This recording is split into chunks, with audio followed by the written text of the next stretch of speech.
Thank you, Mr. Speaker. They called it the war to end all wars.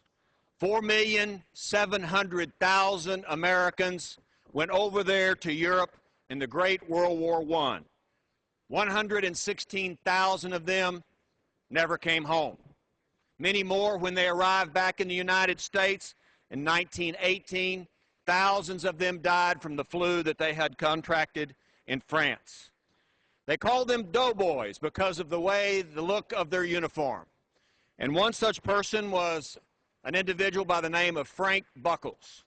Frank Buckles lied to get into the United States Army. He was 16, and he went from recruiter to recruiter to recruiter, and finally convinced somebody he was 21. Got into the United States Army, went over there with the doughboys to end the war, to end all wars. He drove an ambulance and rescued other Americans who were fighting that great war. He said, we were typical cocky Americans. No one wanted us around until the French and the British needed some help winning that war. And just 19 months after the first Yanks arrived, the guns fell silent. Yes, that war ended on November the 11th, 1918.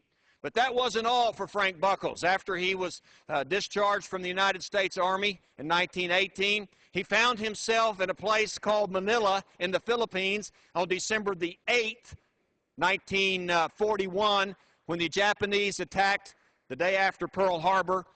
And Frank Buckles was captured by the Japanese, and for the next 39 months, he was held as a prisoner of war in a Japanese concentration camp. He was finally freed on February the 23rd, 1945, the day the Japanese had ordered his execution. Frank Buckles is the last surviving doughboy from World War I. Monday, he was 109 years old. He lives not far from here. Until he was 102, he drove his tractor on his farm in West Virginia. And at this time, I'd like unanimous consent, Mr. Speaker, to introduce a letter he's written to the American people on Memorial Day of last year. Without objection. After World War I was over with, that generation went into the Roaring '20s, then the Great Depression, and then they were the fathers of the greatest generation that went off to the Great World War II. I mentioned Frank Buckles for several reasons. He's the last surviving doughboy. This is a picture of him that was taken not too long ago in front of the D.C. World War Memorial that's on the mall. Now, Frank Buckles is spending the rest of his life trying to do something for those doughboys in World War I. You see, on the great National Mall, we have a memorial for the veterans of Vietnam, for the veterans of Korea, and for the veterans of the greatest generation, the World War II memorial. But there is no memorial for the doughboy one that served in these United States. In fact, this monument, this memorial for the D.C. World War I veterans is in the weeds. It's not taken care of by the Park Service.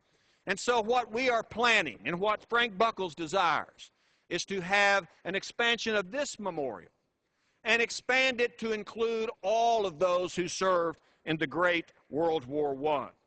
He says, I feel as the last survivor a responsibility to bring recognition to all of the millions who fought in that war, and they are gone. I intend to give all my efforts and time I have left to see that a national memorial of World War I joins the other memorials on the National Mall. I am dismayed that this country has erected memorials for World War II, Korea, and Vietnam, yet there is no memorial for the war to end all wars. So what we should do, members of Congress and Mr. Speaker, we should erect a memorial for that war that occurred in the last century.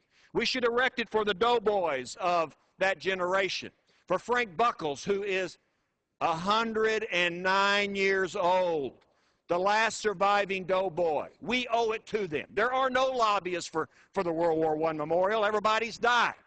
The only lobbyists are members of Congress and school children throughout this country, like Creekwood Middle School in Kingwood, Texas, that's raising money to pay for this memorial on the National Mall. And so what we as members of Congress do and need to do is to honor these great Americans that served in that great war.